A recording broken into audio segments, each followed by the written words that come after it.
मैं अतुल अग्रवाल हूं, लेकर हाजिर हूं, जो कहूंगा सच कहूंगा। उत्तर प्रदेश में 69,000 सहायक शिक्षकों की भर्ती प्रक्रिया एक बार फिर अधर में लटक गई है।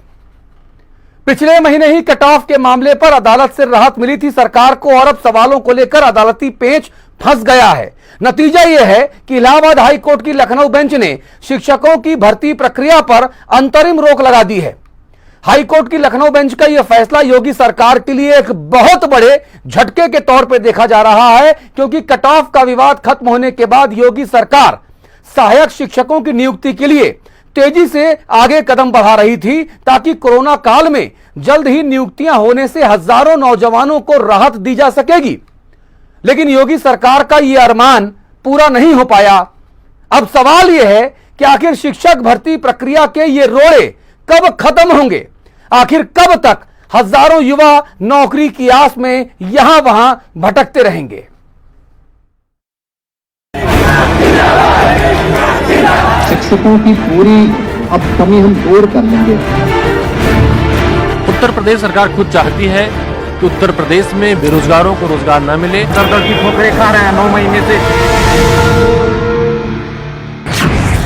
प्रदेश के युवाओं को बेरोजगारी ने जकड़ा, शिक्षक भर्ती प्रक्रिया में फिर हुआ लफड़ा, कानूनी पचड़े और विवाद बना जंजाल, 69,000 शिक्षकों की भर्ती बनी भौकाल।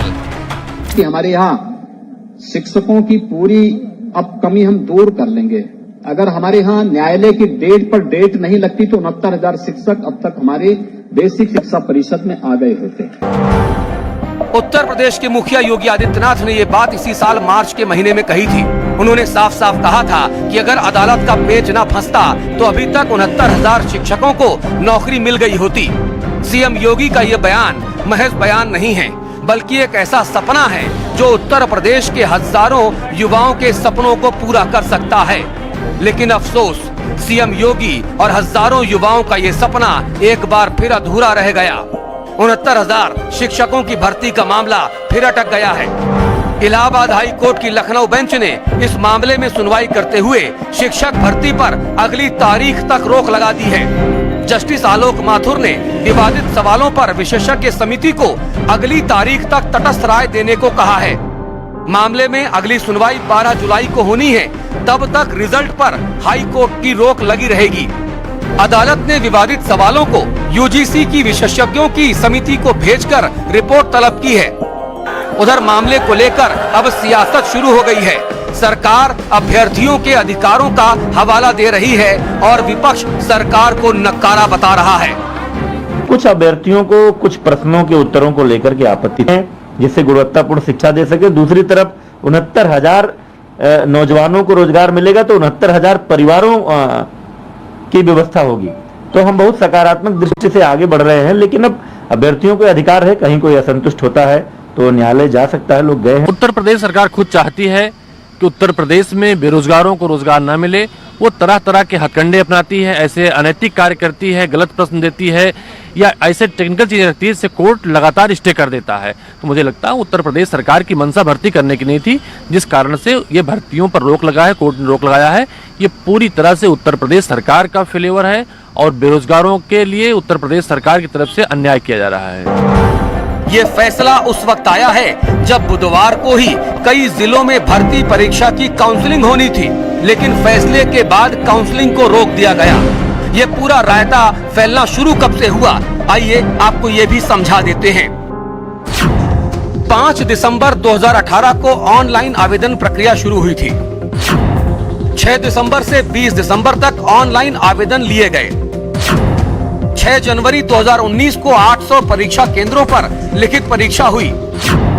कुल 4,10,440 अभ्यर्थियों ने लिखित परीक्षा दी। परीक्षा के बाद सरकार ने भर्ती का कट ऑफ अंक तय किया, जबकि आवेदन के वक्त कट ऑफ अंक तय नहीं किया गया था। सामान्य वर्ग के अभ्यर्थियों के लिए 65%, आरक्षित वर्ग के लिए 60% की अनिवार्यता तय कर दी गई। सरकार के इसी आदेश पर अभ्यर्थियों ने ऐतराज जताया। अभ्यर्थियों ने हाई कोर्ट की लखनऊ खंडपीठ में चुनौती दी। खंडपीठ ने 3 मार्च 2020 को फैसला सुरक्षित रख लिया था। 6 मई 2020 को हाई कोर्ट ने फैसला सरकार के पक्ष में दिया। सरकार ने काउंसलिंग और नियुक्ति पत्र के आदेश दे दिए, लेकिन हाई कोर्ट की लखनऊ बेंच में दर्जनों याचिकाएं पुनः पहुंच गईं। इस बार याचिकाकर्ताओं ने रिजल्ट में कुछ प्रश्नों की सत्यता पर सवाल खड़े कर दिए। हाई कोर्ट की बेंच ने 1 जून को अपना आदेश सुरक्षित रख लिया था। बुधवार 3 जून को आदेश सुनाया और भर्ती प्रक्रिया पर रोक लगा दी गई। साफ है कि शिक्षकों की भर्ती का ये मामला शुरू से ही विवादों और आरोपों के लपेटे में रहा है, जिसकी सजा प्रदेश के हजारों नौजवान भुगत रहे हैं। और वैसे भी ये कोई इकलौता मामला नहीं है। बात चाहे पिछली सरकारों की हो या इस सरकार की, कोई कम नहीं है। इसी का नतीजा है कि उत्तर प्रदेश की 11 बड़ी भर्तियों में 1,60,000 पद फंसे हुए हैं। इसीलिए ये सवाल खड़ा हो जाता है कि साहब, भर्ती प्रक्रिया में कब तक रहेंगे रोड़े और युवा कब तक तले पकौड़े। प्रमोद कुमार, नोएडा, हिंदी खबर। जी, तो ये बहुत महत्वपूर्ण आज का मुद्दा है और ये 69,000 ये नौजवानों और उनके परिवारों का ये जुड़ा हुआ मुद्दा है। आप सब लोगों से मैं आपका सबका परिचय करा दूं। सुरेंद्र मैथानी साहब हमारे साथ हैं, आप कानपुर से हमारे साथ हैं, आप भारतीय जनता पार्टी के यशस्वी विधायक हैं, स्वागत करता हूं मैं आपका। हाकिम लाल बिंद हैं, आप बहुजन समाज पार्टी के विधायक हैं, आप प्रयागराज से हमारे साथ हैं, स्वागत करता हूं भाई साहब आपका। वीरेंद्र सिंह जी हैं, आप कांग्रेस पार्टी के बड़े नेताओं में से एक हैं, आप पूर्व मंत्री हैं, वाराणसी से मेरे साथ लाइव जुड़ रहे हैं, स्वागत आपका। हमारे भाई सुनील सिंह साधन साहब हैं, आप समाजवादी पार्टी के एमएलसी हैं, अखिलेश जी के बहुत करीबी हैं, आप लखनऊ से लाइव हैं। और डॉक्टर महेंद्र नाथ राय, आप प्रदेश प्रवक्ता हैं यूपी माध्यमिक शिक्षक संघ के, और आप लखनऊ से हमारे साथ हैं। आप सभी का मैं स्वागत करूंगा। सबसे पहले सुरेंद्र मैथानी जी, मैं आपके पास आऊंगा। सर, ये क्या है, बार बार सरकार को झटके लग रहे हैं। दीपक सिंह जो एमएलसी हैं कांग्रेस पार्टी के, वो कहते हैं कि सरकार की मंशा ही नहीं है नियुक्ति करने की, ये केवल आई वॉश है, ये केवल जुमला है। देखिए, जहां तक कांग्रेस का प्रश्न है तो ये इनकी पॉलिसी अब बन गई है इस प्रकार की राजनीति करने की। हाँ। ये सकारात्मक कुछ देख नहीं पाते हैं। हाँ। और प्रत्येक विषय को राजनीतिक चश्मा चढ़ा करके देखना, उस पर बयानबाजी करना, ये इनकी आदत में है और इस आदत को आम जनता जानती है, इसलिए उसका बहुत ज्यादा बखान करने का भी और चर्चा करने की मुझे नहीं लगता कि आवश्यकता है। अच्छा, जहां तक उत्तर प्रदेश के यशस्वी मुख्यमंत्री आदरणीय योगी आदित्यनाथ जी महाराज की बात है, तो हमारे माननीय मुख्यमंत्री जी ने बहुत स्पष्ट मंशा है कि उत्तर प्रदेश में आने वाली पीढ़ी को एक शिक्षा का स्तर ठीक प्रकार से प्राप्त होना चाहिए। वो प्रत्येक प्रकार की चिंता करते हैं, हर वर्ग की चिंता करते हैं, हर आयु वर्ग की भी चिंता करते हैं। उसमें कहीं अगर किसी कम अंक वाले भी छात्र हैं तो उनके लिए भी नौकरियों के दूसरे संसाधन खुलेंगे। मैं मानता हूँ उनको भी काम की आवश्यकता है, उनको भी रोजगार की आवश्यकता है, लेकिन उत्तर प्रदेश में 69,000 लोगों को नौकरी देने के लिए संकल्पित हमारी सरकार, आप मानकर चलिए लगभग 3.5 लाख लोग इस 69,000 की नौकरी को पा करके उनके परिवार के लोग इससे उनका पालन पोषण होगा। कितनी बड़ी उपलब्धि उत्तर प्रदेश सरकार को होगी। अब माननीय कोर्ट का जो भी कब नौमन तेल होगा, कब राधा नाचेगी साहब, यही तो मैं आपसे समझना चाह रहा हूँ। सबसे बड़ी बात तो कोर्ट का जो आदेश होगा उसके आगे कौन जा सकता है। अच्छा, एक मिनट, मैथानी जी का तो पालन करना पड़ेगा। बड़ी विनम्रता से आप बड़े हैं हम लोगों से, मैं आपसे बड़ी विनम्रता से समझना चाहता हूँ कि क्या हाईकोर्ट ने गलत आदेश दिया है। आप लोग सब अच्छा काम कर रहे थे और हाईकोर्ट ने गलत फैसला दे दिया, क्या ये कहना है आपका? नहीं, हाई कोर्ट का फैसला, देखिए कोर्ट पर टिप्पणी अवमानना होती है, मैं कोर्ट पर टिप्पणी बिल्कुल नहीं करता। यही मैं आपसे कहना चाह रहा हूँ, अदालत ने आप लोगों की प्रक्रिया में गड़बड़ी पाते हुए सब चीजों को रोका है ना, तो आप सही कैसे हो गए?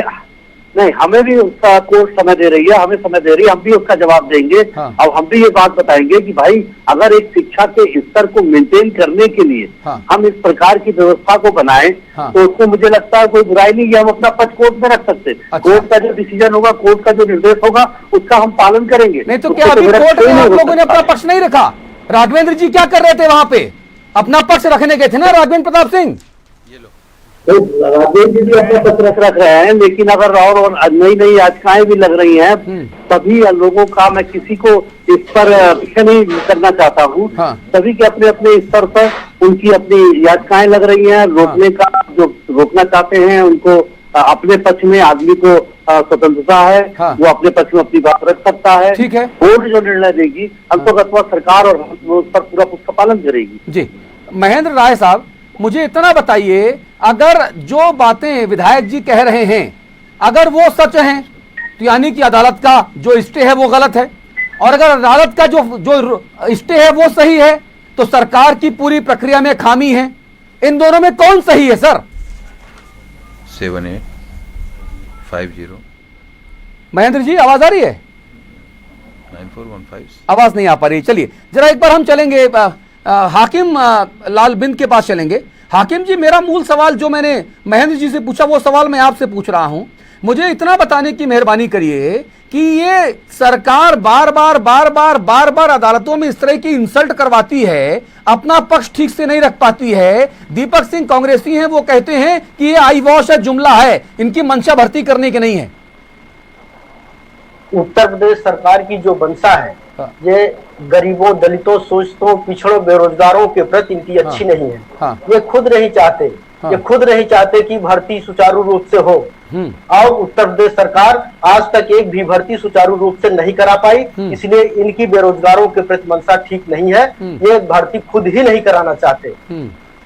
जी, ये भर्ती खुद नहीं कराना चाहते। सुनील साधन साहब नहीं कराना चाहते। ठीक है सुनील भाई, मेरी आवाज आ रही है? बेरोजगारों को रोजगार नहीं देना चाहते। ये गरीबों की गरीबी को नहीं देखना चाहते। ये केवल इस प्रदेश की जनता को बेवकूफ बना करके, वोट को हथिया करके, वोट ले करके और हमेशा सत्ता में काबिज रहने का प्रयास कर रहे हैं। ठीक है वीरेंद्र जी, आपका क्या पक्ष है? कांग्रेस पार्टी का क्या पक्ष है? देखिए, यदि आप पीछे की तरफ से देखेंगे तो सरकारें जब विज्ञापन करती हैं तो उनकी नीति और नियत में दोनों खोट रहता है।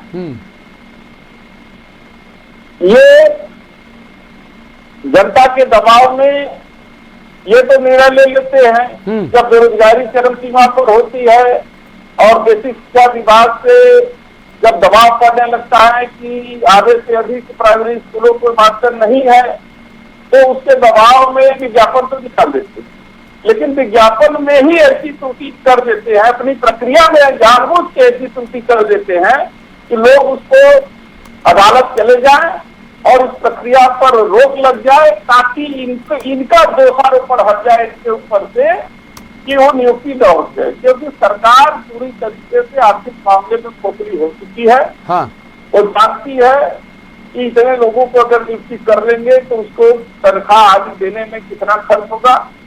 आप शिक्षा विभाग के बजट को देख लीजिए, लगातार बेसिक शिक्षा विभाग के बजट में कटौती भी हो रही है और किसी भी प्रकार का नया जो है कि नए स्कूल, नया प्लान, नई सोच जो भारतीय जनता पार्टी को बेसिक शिक्षा के मामले में नहीं है। तो ऐसी परिस्थिति में आप खुद अंदाजा लगा सकते हैं कि जब एक बार जो है कि ये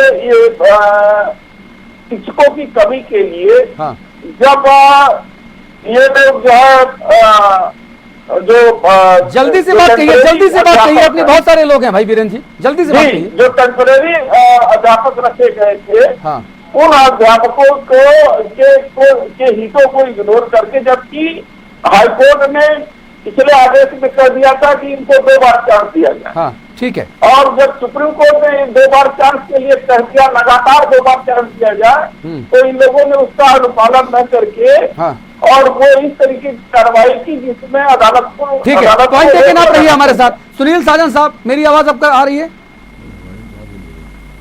हाँ अतुल जी, आ रही है थोड़ी जी। सुनील भाई, मैं थोड़ा ऊंचा बोल के आप तक अपनी आवाज पहुंचाने की कोशिश कर रहा हूं। ये सरकार आखिरकार किस तरह का काम कर रही है? बार बार अदालतों में सरकार को इस तरह से फटकार पड़ती है, सरकार के विपरीत फैसला आता है। मैदानी साहब कह रहे हैं कि सरकार जो है वो अदालत में अपना पक्ष रखेगी। अरे 70,000 नौजवानों को रोजगार चाहिए भाई, 2018 से 2020 आ गया भाई, वही सरकारी खाना पूर्ति हो रही है। देखिए अतुल जी, इसमें मैं केवल ये कह सकता हूं कि सरकार की मंशा ही नहीं है किसी नौजवान को रोजगार देने की। और अभी इनकी पिछली भर्ती उठा के देख लीजिए जो 68,500 की थी। हाँ। उसमें इस कदर धांधली की, इस तरीके से भ्रष्टाचार किया कि सीबीआई को, माननीय न्यायालय को वो जांच सीबीआई को देनी पड़ी। अभी भी सुप्रीम कोर्ट में वो लंबित है।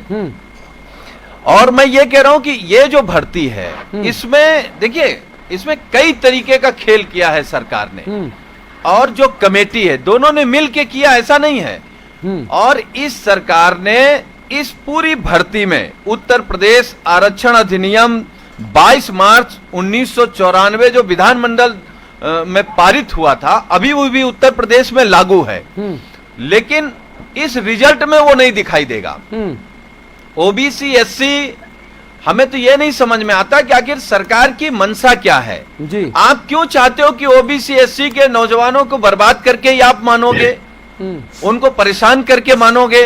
और इसमें कमियां देखिए, जो माननीय न्यायालय ने जो बात कही है, इन लोगों ने पहले इसको कटाव पर झगड़ा था, फिर प्रश्न पर झगड़ा था, तो आखिर वो कौन कमेटी है? माननीय न्यायालय ने भी कहा था कि स्पष्ट से आप राय लीजिए कि किस तरीके के सवाल आएंगे। हाँ। ये अब एजेंसियों को काम दे दिया जाता है, उसमें हाँ।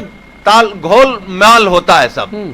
तो 2-4 सवाल ऐसे होते हैं जिसमें कम ज्यादा कर सकते हैं। अब आप देखिए, अगर ओबीसी एससी के नौजवानों के साथ कैसा दुर्व्यवहार हुआ इसी रिजल्ट में, और मैं कह रहा हूं अगर अब आप सरकार ये मान ले कि सवाल गलत है, अगर 2-3 सवाल नंबर 2-3 बढ़ गए तो पूरी मेरिट बदल जाएगी। ठीक है। और जब न्यायालय ने कहा था कि हम 4 तारीख को फैसला दे रहे हैं, तो सरकार को आखिर कौन सी ऐसी जल्दी थी इस कोरोना महामारी में कि आपने काउंसलिंग की डेट दे दी? ठीक है। जिन लोगों ने देखा होगा अपना रिजल्ट, जो बहनें हैं छोटे छोटे बच्चे लेकर के कितने किलोमीटर दूर जा रही हैं, काउंसलिंग करा रही हैं, और फिर मामला आकर के कोर्ट में फंस गया।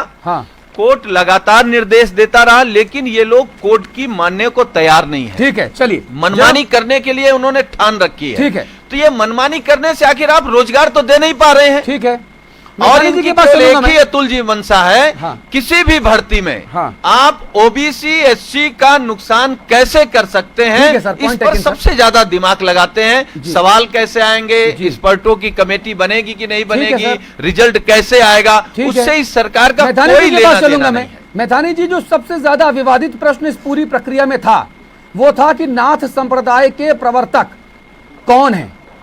नाथ संप्रदाय के प्रवर्तक कौन है? जिस संप्रदाय का जो उत्तराधिकार है, जो पीठाधीश्वर हैं, वो आदरणीय मुख्यमंत्री जी हैं।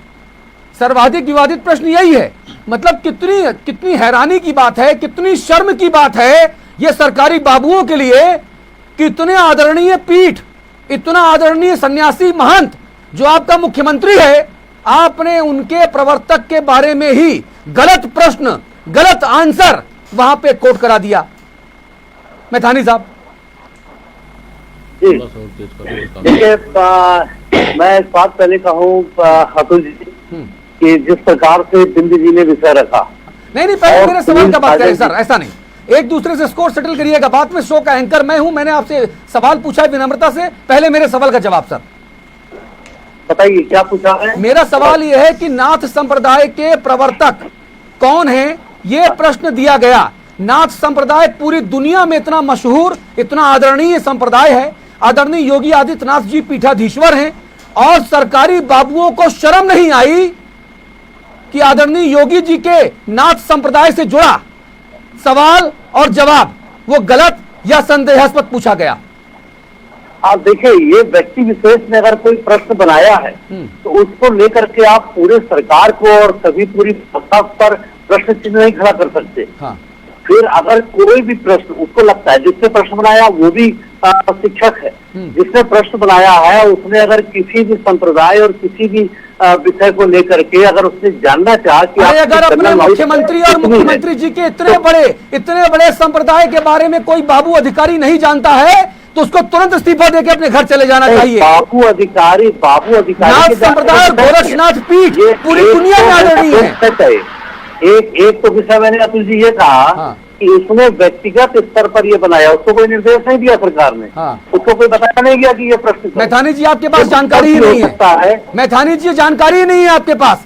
ये जो प्रश्न पत्र बनता है ना, कोई एक व्यक्ति नहीं बनाता है सर, पूरी कमेटी बैठती है। डॉक्टर राय, मैं सही कह रहा हूँ क्या? बिल्कुल वही कह रहा हूँ। डॉक्टर राय विधायक जी गलत कह रहे हैं, नहीं कह रहे हैं? आप एक कमेटी अगर 6 लोगों की बैठेगी, 8 लोगों की बैठेगी, तो बताइए आप उसको व्यक्तिगत कैसे कह सकते हैं मैठानी साहब? आप उसको व्यक्तिगत कैसे कह सकते हैं? 10 लोगों की कमेटी है अतुल जी, 10 लोगों की कमेटी है। अरे सर, ये घर में कोई नौकर रखने वाला मामला नहीं है कि हमने कोई कालू नाम का नौकर रख लिया। उसके बाद वो 10 लोग उसको क्लियर करेंगे ना। लेकिन कोई तो किसान आएगा उसका प्रश्न, कोई अचानक 10 लोगों के दिमाग से निकल के टेबल पे तो आएगा नहीं जी। कोई। डॉक्टर महेंद्र नाथ राय आपके पास में आऊंगा। डॉक्टर महेंद्र नाथ राय, मेरी आवाज सुन पा रहे हैं आप? हाथ उठाइए जी। सुन रहा हूं जी। डॉक्टर महेंद्र नाथ राय, विधायक जी कह रहे हैं कि ये जो प्रश्न है, ये प्रश्न एक व्यक्तिगत कैपेसिटी पे किसी ने बना दिया।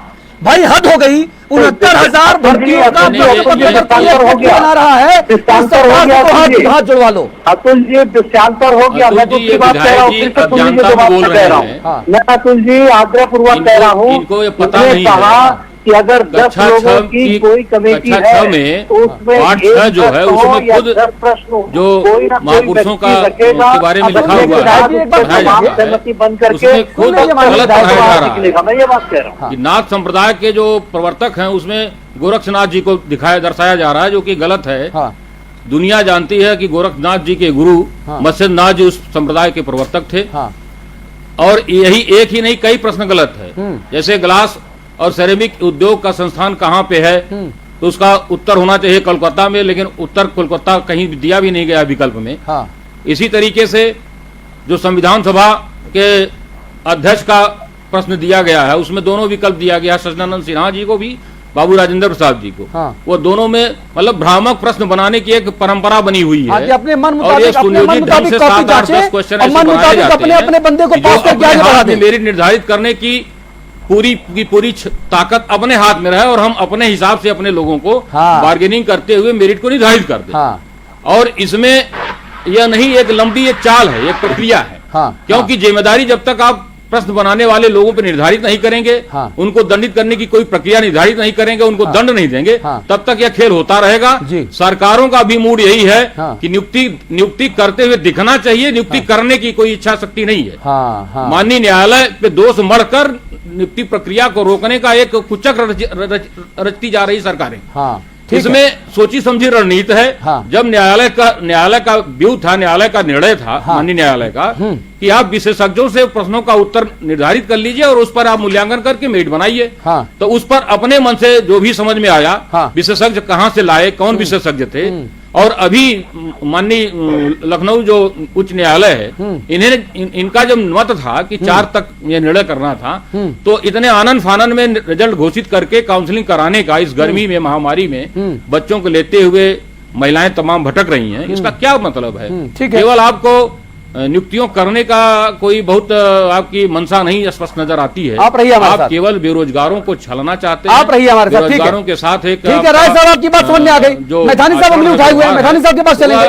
जी मैठानी जी कहिए। राय साहब रुकिए एक मिनट, राय साहब रुकिए एक मिनट। मुझे उचित नहीं लगती। देखिए अतुल जी, में त्रुटियां हो रही हैं, राय साहब थोड़ा रुक जाइए, मैठानी साहब सुन लीजिए। राय साहब एक मिनट रुक जाइए। तो बैंक होता उसमें राय साहब अतुल जी जिस प्रकार की ये लोग डिबेट कर रहे हैं, मुझे तो लगता है कि कोर्ट जो डिसीजन देगी उसका तो पालन हम सबको करना पड़ेगा, ये हो या हम हो। जी सर। लेकिन उसके पहले ये भर्ती को ना होने देने की प्रक्रिया बढ़ाना चाहते हैं। अच्छा। ये नहीं चाहते कि नौजवानों को रोजगार मिले। अच्छा। इनका ये कहना, चाहे वो बिंद जी हो और चाहे हमारे ये दूसरे मित्र वीरेंद्र जी कांग्रेस के मित्र हमारे हो, दोनों लोग क्या कह रहे हैं आप कल्पना करिए। साजन जी ने भी कहा, साजन जी को मैं ध्यान दिलाना चाहता हूँ पिछली सरकार में आपने क्या किया। अरे सर, तभी तो आप सरकार में आए ना, आप भी वही काम करेंगे क्या जो उन्होंने किया, जैसे आप आरोप लगा रहे हो। को रोजगार दिया, पूरे उत्तर प्रदेश को छोड़ दिया।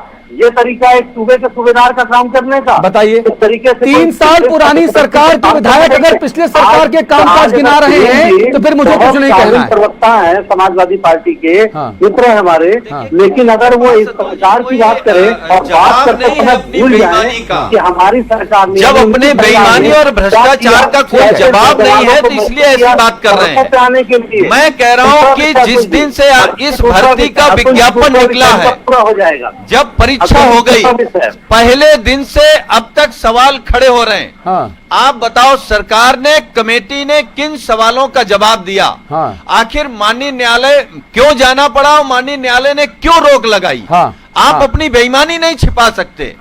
आप एक तरफ रोजगार नहीं देना चाहते, फिर नौकरी दे भी रहे हैं तो ओबीसी एससी का नुकसान करके देना चाह रहे हैं। आप कोटा आरक्षण खत्म करना चाह रहे हैं, तो आप बताइए ना, समझा दीजिए क्यों। समझाइए साजन जी, समझाइए। वर्ग नहीं है क्या? अब सुन लीजिए ना उनको, सारे प्रदेश के पूरे आइए। सुनील साजन समझाइए इनको, मैथानी जी को आंकड़े उठा करके देख लीजिए। देखिए मैथानी जी, आप सुनिए, पढ़ा लिखा नहीं मानते, मैं आपको समझा रहा हूँ। आप मानते हैं? अरे आप सुनिए, सुन तो लीजिए। इस भर्ती की जो विज्ञापन डेट है वो सितंबर 2018 को निकाली, एक करके और जनवरी 2019 जवाब सुनिए, परीक्षा कराई गई। हाँ। अब परीक्षा जब हुई तो उसी में एक तो परीक्षा में धांधली हुई, एक क्लास में सब लोग पास हो गए, ऑडियो भी जारी हुआ, एफआईआर भी हुई। और मैं दूसरी बात कह रहा हूं, मैं कह रहा हूं कि ओबीसी के भाई जो अधिनियम मैंने बताया, ये आप या तो ये बताओ कि ये जो 22 मार्च 1994 का अधिनियम पारित है विधानसभा से, आप उसको मानते हो कि नहीं मानते हो? भारतीय जनता पार्टी ये बता दे कि आप ओबीसी एससी का क्या आरक्षण खत्म करना चाहते हो या देना चाहते हो? आप क्यों हक छीनना चाहते हो ओबीसी एससी का? और आप अपने में देखिए ना, आपने कटाव कितना तय किया था पहले, फिर कटाव कितना गया? एससी को केवल आप बताइए, आप किसी भी सवाल का जवाब दे सकते हैं। इसी रिजल्ट में ओबीसी एससी का कम से कम 14 से 15 हजार छात्र छात्राओं का नुकसान हुआ है। ठीक है, तो आप कौन सी नीति अपना रहे हो, कौन सी रणनीति बना रहे हो? एक काम करते हैं, आईपीएस अमिताभ ठाकुर को मैं जोड़ लेता हूँ। आप 60% के आंकड़े उठा करके देख लीजिए, ठीक है, उसमें भी बहुत अच्छे हैं बच्चे। मैं नहीं कहता कि 40% वालों का समायोजन नहीं होना चाहिए, उनका भी होना चाहिए। अगर शिक्षा के स्तर को ठीक प्रकार से करने का काम कोई सरकार करे और साथ में ये भी सोचे कि 40% और 45% के भी 40% के बच्चों को भी कोई रोजगार के सघन को सृजन किया जाए, इसमें क्या गलत बात है? ठीक है, भी रोजगार होना चाहिए। ठीक है, मैथानी साहब आपकी बात समझ आ गई। आईपीएस अमिताभ ठाकुर को मैं जोड़ने की कोशिश कर रहा हूँ। आईपीएस अमिताभ ठाकुर को मैं जोड़ने की कोशिश कर रहा हूँ। एक पढ़े लिखे बहुत विद्वान आईपीएस ऑफिसर हैं, और ना वो इनके हैं और ना वो उनके हैं, वो तो खुद में अपने सिंगल इंडिविजुअल हैं और वो जनता के हैं। तो आईपीएस अमिताभ ठाकुर मेरे साथ जुड़ेंगे अब से कुछ मिनट बाद, और मैं उनसे बात करके समझने की कोशिश करूंगा कि आखिरकार ये जो पूरा घोर माठा हुआ, इसमें गड़बड़ी क्या हुई। डॉक्टर महेंद्र, मैं आपके पास फिर से आना चाहता हूं। मुझे इतना बताइए, ये 68,500 की जो भर्तियां थी उसको बढ़ाकर 69,000 भर्तियां करने की जो बात कही गई, तब भी गड़बड़ी हुई, एक बार फिर से गड़बड़ी हो गई। अभी अमिता त्रिपाठी ने आरोप लगाए, तब सोनिका सिंह नाम की जो अभ्यर्थी हैं वो हाईकोर्ट गई। इन दोनों में डिफरेंस क्या हुआ? तब क्या गड़बड़ी थी, अब क्या गड़बड़ी हुई, या दोनों एक जैसे हैं? अतुल जी, पहले जो था वह गलतियां थी प्रश्न के उत्तर के विकल्प में। अच्छा, उस पर प्रश्न मार्क लगा था। हाँ। अब की बार जो प्रश्न मार्क लगा है कि प्रश्न ही गलत है। अच्छा, प्रश्न ही गलत है। जैसे संविधान सभा का अध्यक्ष कौन है? हाँ। संविधान सभा के अस्थायी अध्यक्ष थे सच्चिदानंद सिन्हा जी, और अस्थायी अध्यक्ष अमिताभ ठाकुर जुड़ गए हैं। अमिताभ ठाकुर साहब, मैंने आज आपको इस चर्चा में इसलिए जोड़ा क्योंकि हम लोग बहुत सारे मुद्दों पे केवल राजनीतिक बातें करते हैं और हम मुद्दों को किसी सार्थक निष्कर्ष तक नहीं पहुंचा पाते हैं। आप इस केस को शुरू से फॉलो कर रहे हैं, एक आईपीएस ऑफिसर के तौर पे भी, एक एक्टिविस्ट के तौर पे भी, एक समाज सेवी और प्रबुद्ध जागरूक नागरिक के तौर पे भी। इस पूरे मामले में पेंच कहां है ठाकुर साहब? देखिए, जहां तक मैं समझ पा रहा हूँ, क्योंकि मुझे तमाम अभ्यर्थियों ने बहुत सारे फैक्ट दिए हैं, बहुत सारे एविडेंस दिए हैं, तो वो फैक्ट और एविडेंस ऐसे हैं जो मेरा मानना है जिसमें एफआईआर होने की जरूरत है, जिसमें विवेचना की जरूरत है, क्योंकि बहुत ऐसे फैक्ट हैं जिससे ऐसा लग रहा है कि एग्जाम शुरू होने के पहले ही पेपर लीक हुआ। इस बात की अच्छी खासी संभावना दिख रही है। 11 बजे एग्जाम हुआ, 10:30 बजे लोगों के पास व्हाट्सएप आ गए, इसके अच्छे एविडेंस हैं। उसके अलावा जो प्रक्रिया है उसमें भी कई सारे और फैक्ट आए जा रहे हैं, बताए जा रहे हैं। तो तो इन पूरी बातों को लेकर ऐसा लगता है कि इस मामले में गड़बड़ी की अच्छी खासी आशंका है, जिसकी जांच की जरूरत है। जी, मैंने थाना कर्नलगंज प्रयागराज में FIR में प्रेजेंट किया हुआ है, शिकायत दी है FIR के लिए। अभी FIR दर्ज नहीं हुई, लेकिन मैं चाहता हूँ कि FIR दर्ज हो, जो सच्चाई हो वो सामने आवे। जी, एक सीनियर IPS, आप जैसे एक सीनियर IPS ऑफिसर को अगर एक FIR दर्ज कराने में इतनी झंझावातों से जूझना पड़ रहा है, तो इसका संकेत क्या? देखिए, मेरा यह मानना है कि क्योंकि अनियमितताएं इस प्रकार की बताई जा रही हैं और साक्ष्यों और ठोस साक्ष्यों के साथ बताई जा रही हैं, तो जिस पूरे प्रक्रिया की शुद्धता पे, स्थिति पे एक व्यापक प्रश्न चिन्ह लगा रहा है, तो उसकी तफ्तीश, उसका अनुसंधान तो FIR दर्ज होने के बाद ही हो पाएगा। फैक्ट फाइंडिंग इसमें आवश्यक दिखती है। जी, तमाम लोगों को इस जो परीक्षा हुई इसकी शुद्धता पे गहन शंका है। हाँ। और ऐसे तथ्य भी सामने आ रहे हैं, इससे FIR किया जाना और जांच किया जाना मेरी निगाह में अत्यंत आवश्यक। अमिताभ ठाकुर साहब, मुझे बताइए, इसमें गड़बड़ी कहाँ पर है, या आपके हिसाब से पूरे कुएं में ही भांग पड़ी है? देखिए, एक तो मुझे जो एविडेंस मिले हैं उनमें जो सबसे ज्यादा क्रूशियल एविडेंस यह है कि जो परीक्षा हुई उससे पहले उसके पेपर तमाम लोगों के व्हाट्सएप पे दिए जाने की बात है, इसके एविडेंस है। ठीक है। और कम से कम 1 घंटा पहले, 1 घंटा 1.5 घंटा पहले लोगों के व्हाट्सएप पे जो एक्चुअल पेपर है उसे मिलने के एविडेंसेज हैं। ठीक है। Number 1 point. नंबर 2 पॉइंट, जिस समय परीक्षा हो रही थी उस समय भी कम से कम 2 वेबसाइट पे इस बात की खबर छपी है परीक्षा होने से पहले कि पेपर लीक हो गया है। ठीक है। उसके बाद मुझे जो जानकारी, उसके हिसाब से कुछ लोग अरेस्ट भी हुए, लेकिन उनका कोई केस नहीं फर्दर चल पाया। हाँ। ये ऐसे हार्ड फैक्ट हैं जो परीक्षा के पेपर के लीक होने की बात बताते हैं। हाँ। और जाहिर सी बात है कि यदि किसी परीक्षा में पेपर लीक हुआ है तो वो उसकी शिक्षा को ठाकुर साहब, मेरा आखिरी सवाल, क्या आपको इसमें किसी शिक्षा माफिया की कारगुजारी लगती है? क्या शासन सत्ता में बैठा कोई उच्चाधिकारी भी इसका हिस्सा हो सकता है क्या? जी देखिए, जहाँ तक मैं समझता हूँ, क्योंकि ये बड़ा मामला है, इसलिए इसमें निश्चित रूप से किसी भी स्तर पर किसी की गड़बड़ी की संभावना से इनकार नहीं किया जा सकता है। हाँ। शिक्षा माफिया के होने की संभावना से बिल्कुल इनकार नहीं किया जा सकता। मुझे कुछ नाम भी बताए गए हैं प्रयागराज के आसपास के। मैं यही चाहता हूँ कि इन मामलों की जांच हो और विवेचना में बातें सामने आए। बहुत बहुत धन्यवाद आपका। हिंदी खबर से बात करने के लिए अमिताभ ठाकुर साहब, बहुत शुक्रिया आपका।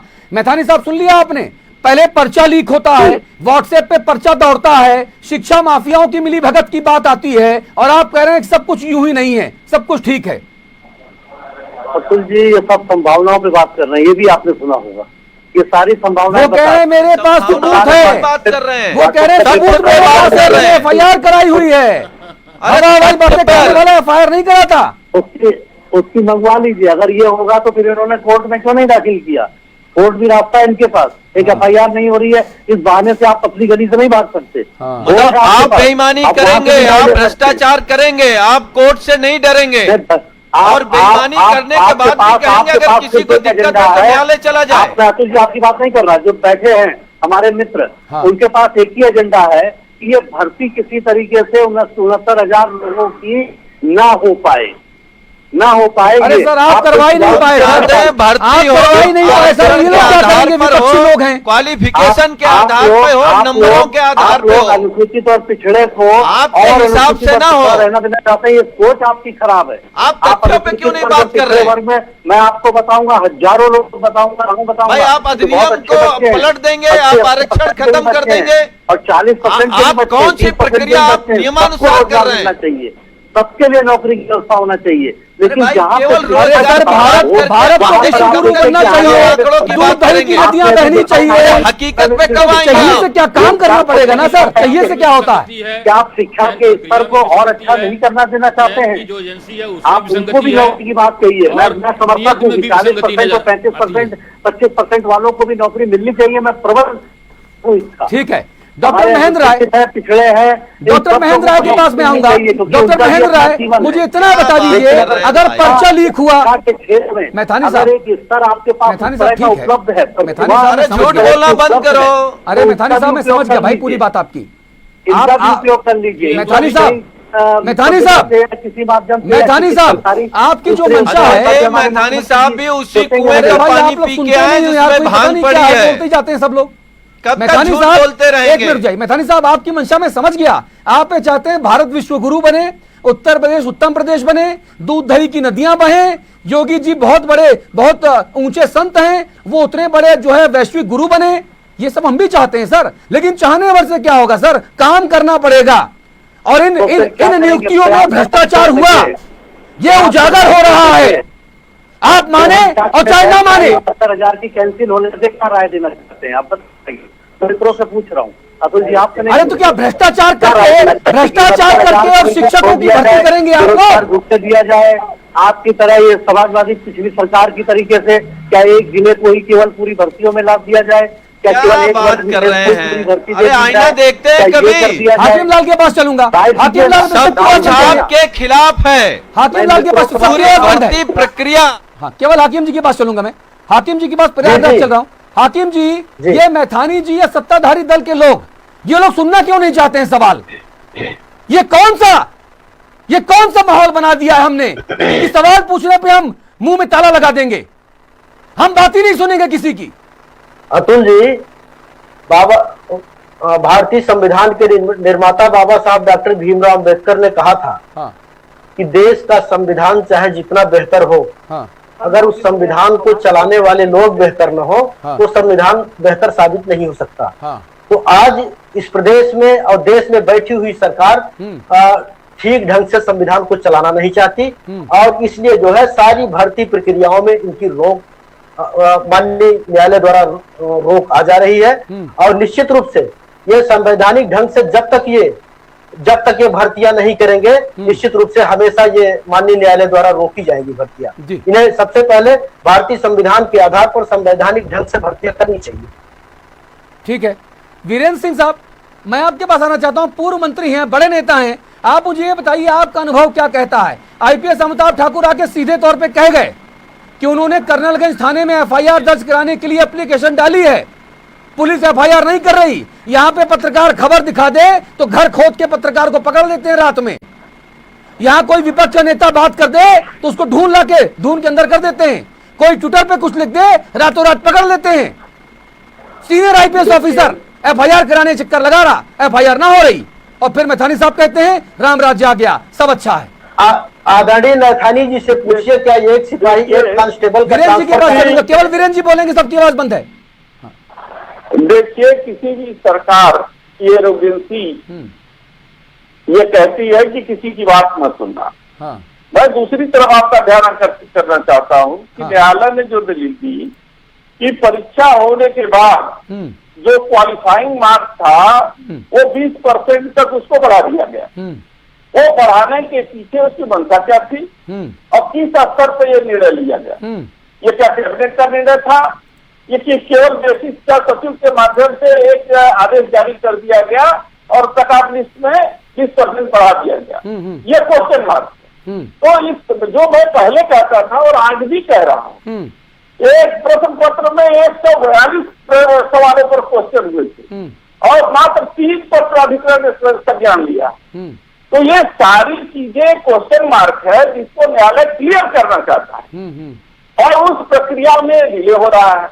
और मेरा आज भी मानना है, मैं दावे के साथ इस बात को कह सकता हूँ कि सरकार की नीयत में खोट है और सरकार इस तरीके के कार्य जानबूझ के करती है ताकि उसको भर्ती में करना पड़े जी। और इस प्रक्रिया में तरह तरह की बातों को उलझाया भी। तो गनीमत है कि आपने इसको घुसियांतर नहीं करने दिया, नहीं तो ये कहीं का कहीं चला जाता, ये विवेक ही कहीं कहीं चला जाता। क्योंकि आप लोग मीडिया को टीवी पर देखते हैं कि विषय कुछ होता है और बातें कहीं और की चली जाती।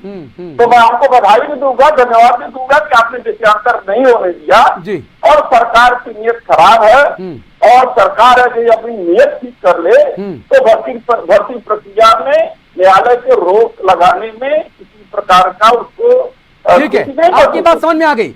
अब केवल मैथानी जी बात करेंगे और मैं बात करूंगा, बाकी सबकी आवाज बंद।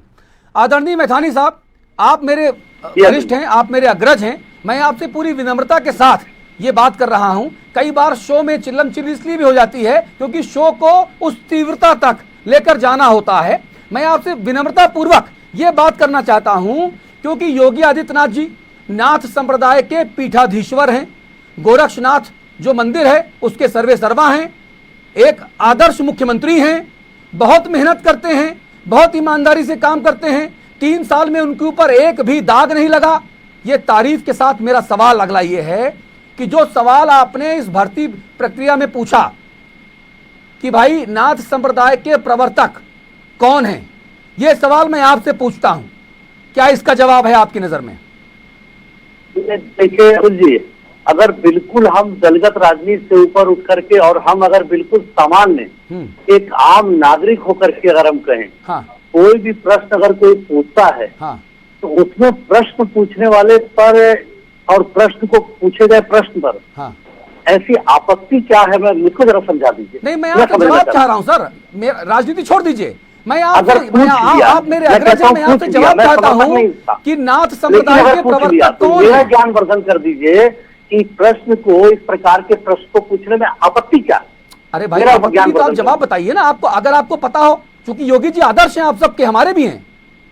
नहीं, मैं वो विषय नहीं कह रहा, इस प्रश्न को अगर पूछ लिया है, जिस प्रश्न पर बड़ी डिबेट हो रही है, मैं चाह रहा हूं कि आप ज्ञानवर्धन करें हमारे दर्शकों का कि नाथ संप्रदाय के प्रवर्तक कौन है आपके हिसाब से। विकल्प 2 हैं, गोरखनाथ जी हैं और मत्स्येंद्र नाथ जी हैं। मैं इस विषय पर नहीं जाना चाहता, मैं इस विषय पर आना चाहता हूँ आपकी मुख्य डिबेट पर कि इस प्रश्न को पूछने पर आपत्ति क्या? अरे भाई, जब आपको जवाब देने में आपत्ति है, हमें जवाब देने में आपत्ति, तो जवाब दीजिए ना, फिर क्या जवाब है?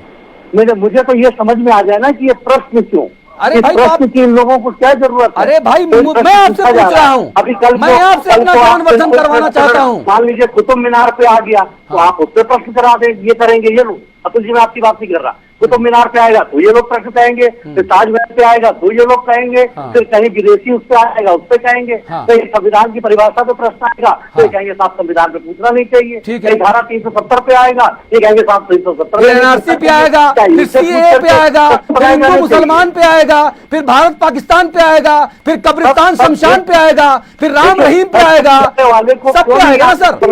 पूछने देने दीजिए ना, इस पर ये लोग नहीं, मैं तो मैथानी साहब, मैं आपसे आम मांग रहा हूँ, आप मुझे केला पकड़ा रहे हो, ऐसा मत करो ना सर। आम मांग रहा हूँ, मुझे आम ही दो सर, मुझे आम और केले में फर्क पता है।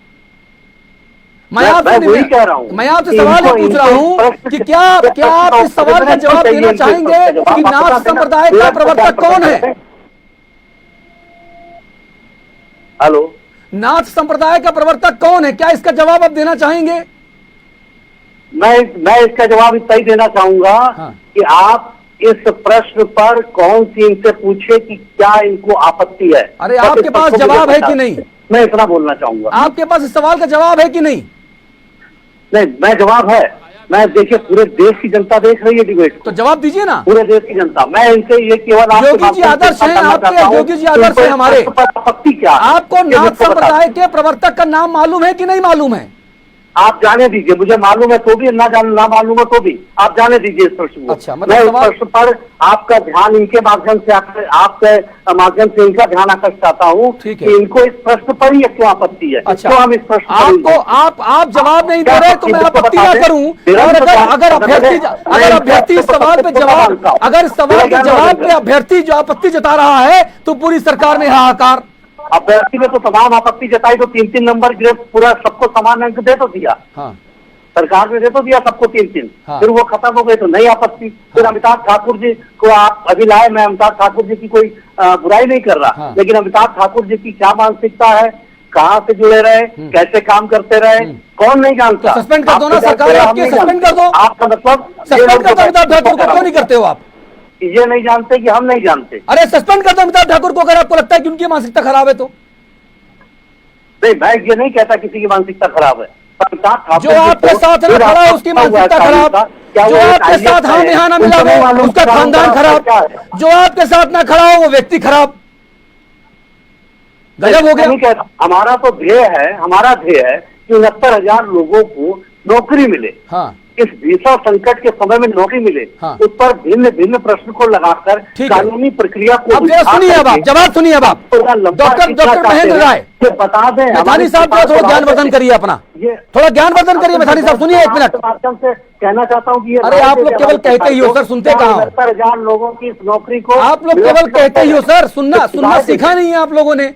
आप लोगों ने केवल कहना सीखा है सर। डॉक्टर राय, डॉक्टर राय, इस सवाल का जवाब क्या है जो सवाल मैंने पूछा? नाथ संप्रदाय का अधिकृत प्रवर्तक कौन है? इतिहास की पुस्तकें क्या कहती हैं डॉक्टर राय? 69,000 नौकरियों को अतुल जी, इतिहास की पुस्तकों में स्पष्ट है और पूरा विश्व जानता है। हाँ। नाथ संप्रदाय के हाँ। जो प्रवर्तक हैं गुरु मत्स्येंद्र नाथ जी हैं। हाँ। उनके ही शिष्य गोरखनाथ जी थे। हाँ।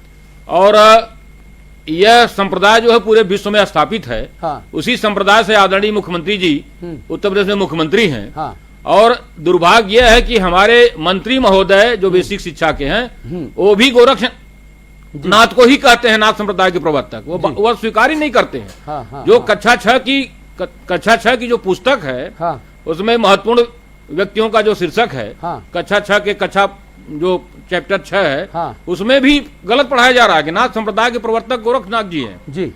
जब पढ़ाया ही गलत जाएगा तो जो पेपर बनाने वाले इन्हीं की मंशा के हिसाब से पेपर बनाएंगे। देखिए मेरा पेपर है, गलत पेपर बनेगा और उत्तर भी उसका विकल्प भी गलत बनेगा। जब गलत पेपर होगा, विकल्प भी गलत होगा, स्वाभाविक विवाद पैदा ही होगा। सुन लीजिए, मेरा पुत्र है, वो 6वीं कक्षा में पढ़ता है।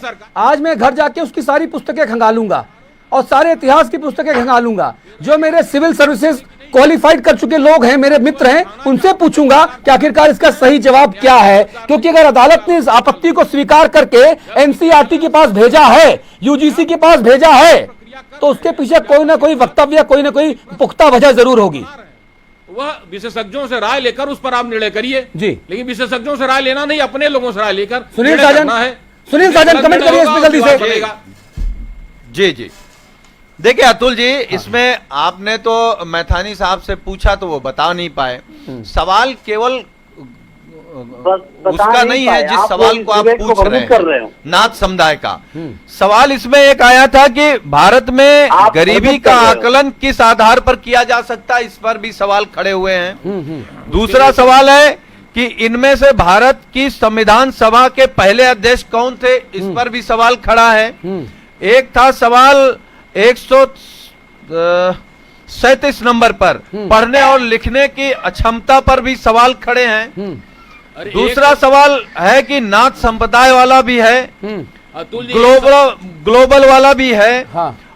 और इसमें शैक्षिक प्रशासन आयुक्त, विद्यार्थियों के आयुक्त, शिक्षकों पर भी एक सवाल है। तो कई ऐसे सवाल हैं जिनके अलग अलग उत्तर हैं। एक सवाल पास करने के लिए कुछ आप मान रहे हैं, फेल करने के लिए कुछ मान रहे हैं। तो मैं अतुल जी केवल यही कह रहा हूं, ये पूरी भर्ती में सरकार और एजेंसी के द्वारा केवल सरकार की मंशा किसको नौकरी देने की है इस पर है। पहले दिन से इस पूरी प्रक्रिया पर सवाल खड़े हो रहे हैं।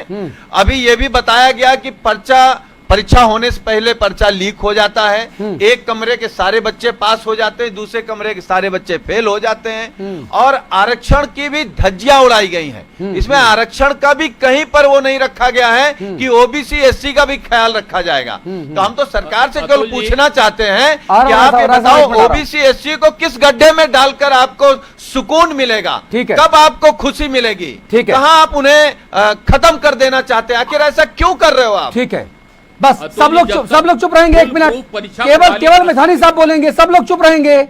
1 मिनट में केवल मैथानी साहब बोलेंगे। राय साहब 1 मिनट रुक जाइए, केवल मैथानी साहब 1 मिनट। मैथानी साहब जवाब दीजिए प्लीज। देखिए अतुल जी, ये लोग बार बार ओबीसी और अनुसूचित की बात करते हैं। क्या किया इन लोगों ने ओबीसी और अनुसूचित जाति के लिए? और अगर इन्होंने कुछ किया है तो कहाँ इनका जनाधार? ये लोग बहुत ज्यादा समय तक लोगों को भ्रमित करके नहीं रख पाएंगे। अरे सर, ये लोग इसका केवल एक ही उद्देश्य है कुछ नहीं किया, तभी आप सरकार में आ गए। भड़काओ और भड़का करके राजनीतिक चर्चा से देख करके और इसको वोट बैंक के आधार पर जोड़ो, इन्हीं का केवल इतना ही उद्देश्य है। हमारा उद्देश्य है कि हम इनको तमाम सुविधाएं दे करके और तमाम जगह पर एक शिक्षा जैसी स्थान पर अगर 60% मार्क्स किया है तो ये क्यों कहते हैं इस चीज को कि उस 60% मार्क्स में ओबीसी नहीं है और अनुसूचित नहीं है। इनके पास ये आंकड़े उठा करके देख लें, जो 60% पे पास होने वाले हैं कितने उसमें अनुसूचित वर्ग के लोग हैं और कितने उसमें पिछड़े वर्ग के लोग हैं, ये आंकड़ा उठा करके ये देख लें। ये क्यों उस वर्ग को नेगलेक्ट करने पर लोग तुले हुए हैं? ठीक है, ये इन लोगों का काम, ये मैं फिर वही प्रश्न उठाऊंगा दोबारा कि ये बता दें। आप बोलिए साजन साहब, बोलिए, आवाज बढ़ाइए साजन साहब। नौकरी को क्या निरस्त देखिए कर दिया मैथानी जाए? जी, आप अतुल जी की डिबेट में आप प्रदेश के नौजवानों को, खास तौर से ओबीसी एससी एसटी के नौजवानों को गुमराह करने की कोशिश मत करिए। मैं वो भी प्रमाण लेकर आया हूँ जो आप कह रहे हो। आप बताओ, अगर कोई ओबीसी का स्टूडेंट अगर ओबीसी की मेरिट क्रॉस करता तो उसको आप जनरल में रखेंगे कि ओबीसी में रखेंगे? अगर कोई एससी और एसटी का नौजवान साथी अगर मेरिट क्रॉस करता तो उसे जनरल में रखेंगे कि एससी में रखेंगे? आप विधायक हैं, क्या आप जान रहे हैं कि जो अधिनियम है 1994 का, उसका पालन क्या आपकी सरकार कर रही है? आप बता दीजिए, हम आपसे ही जानना चाह रहे हैं कि आप बता दीजिए क्या आरक्षण आप दे रहे हो ओबीसी एससी को कि नहीं दे रहे हो? आपकी सरकार में और हमारी सरकार में से यही पालन बड़ा कर रही अंतर है। आपने रिजल्ट देखा? आपने रिजल्ट देखा या टीवी पर आकर केवल झूठ बोल रहे? हमारी सरकार में यही अंतर है। आपने रिजल्ट देखा? आपके बस की बात नहीं है कि ओबीसी के और जनरल में कितने पॉइंट का अंतर है? पार्टी से आप बिलोंग कर रहे हैं, उनका पूरा का पूरा बोलने के लिए आपने कहा ठीक है, अच्छा कुर्ता पहनो, अच्छी छतरी पहनो और झूठ बोलो चल के। जवाब क्यों नहीं देते? ये सरकार के भ्रष्टाचार को आप नहीं छिपा सकते और ना ही भारतीय जनता पार्टी की ओबीसी एससी ये क्यों नहीं खिलाफ बोलते? जो आप सोच है ना उसको आप छिपा नौकरियों को सकते क्यों हो। उलझाने का काम करते हैं? कुछ लोगों का आप ये क्यों नहीं बात करते हैं कि 70,000 लोगों को कमी मिल जाए और उसके बाद और चर्चा का वक्त खत्म हो गया, चर्चा का वक्त खत्म हो गया है। आप सभी को धन्यवाद कहने का वक्त है। मैथानी साहब बस आप अपनी सरकार की उपलब्धि लोगों को पानी पी लो सर। अगर उनकी सरकार ने अच्छा काम किया होता मैथानी साहब तो आपकी सरकार न बन पाती, योगी जी मुख्यमंत्री ना होते।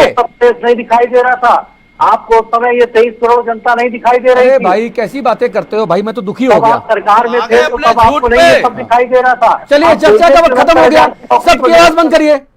सब लोगों की आवाज बंद है, आप सब लोगों की। हालांकि लोकतंत्र में किसी की आवाज बंद करना ये धृष्टता है, लेकिन आप लोगों की आवाज बंद करना मेरी मजबूरी है, क्योंकि मैं अपने जनता जनार्दन के समक्ष ये चिल्लम चिल्ली ज्यादा बर्दाश्त नहीं कर पाता। इस चर्चा में केवल 3 मिनट का वक्त बाकी है। आप सब लोगों से 30-30 सेकंड में जो बात अधूरी रह गई है मैं वो बात कहलवाना चाहता हूं। शुरुआत करूंगा हाकिम जी से। हाकिम जी 30 सेकंड आपके पास है, कहिए। जी अतुल जी, मैं कहना चाहता हूँ भारतीय जनता पार्टी की मंशा बिल्कुल गरीबों, दलितों, शोषितों, पिछड़ों और अल्पसंख्यक समुदाय के लोगों और बेरोजगारों के प्रति बिल्कुल साफ नहीं है। ठीक है। और ये किसी को रोजगार नहीं देना चाहते, ये निश्चित रूप से संवैधानिक ढंग से भर्तियां नहीं करना चाहते, ये निश्चित रूप से गरीबों को छलना चाहते हैं। ठीक है, वीरेंद्र सिंह जी। देखिए, मेरा केवल मात्र इतना कहना है कि सवाल कोई भी हो सकता है, लेकिन अगर ये उत्तर उसका दुअर्थी हो तो ये परीक्षक के ऊपर आ जाता है, जो काफी जो नंबर देता है कि वो किस उत्तर को सही माने, किस उत्तर को गलत माने, और उस तरीके से अपने मन के अनुसार वो जो है कि पक्षपात कर सकता है। ठीक है। तो ये पक्षपात करने का जो अवसर ये जो है कि कमेटी ये जो लिखित परीक्षा में हुआ है, ठीक है, इन्होंने ये प्रश्न पत्र बनाया है, ठीक है, वो प्रश्न के दायरे में आता है। ठीक है, आपकी बात आ गई। डॉक्टर राय 30 सेकेंड। अतुल जी, जब तक परीक्षा कराने वाली एजेंसी और पेपर सेटर और मूल्यांकन करने वाली एजेंसी तथा इन एजेंसियों को काम दिलाने वाले लोगों का उत्तरदायित्व निर्धारित नहीं किया जाएगा, ठीक है, तब तक कोई भी परीक्षा शुचितापूर्ण नहीं हो पाएगी। ठीक है, साजन साहब 30 सेकंड सर। क्योंकि गलतियां एजेंसी के माध्यम से।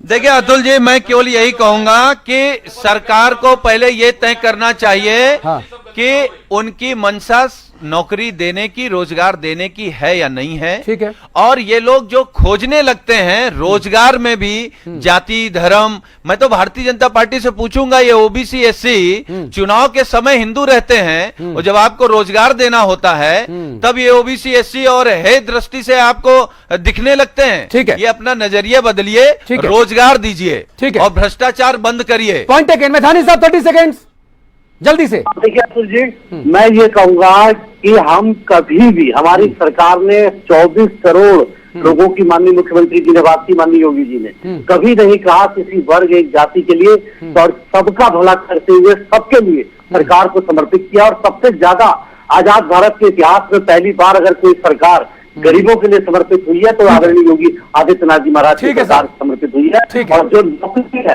देने की मनसा है वो योगी जी की, वो नौकरी 9,000 लोगों को देना चाहते हैं, नौजवानों को देना चाहते हैं,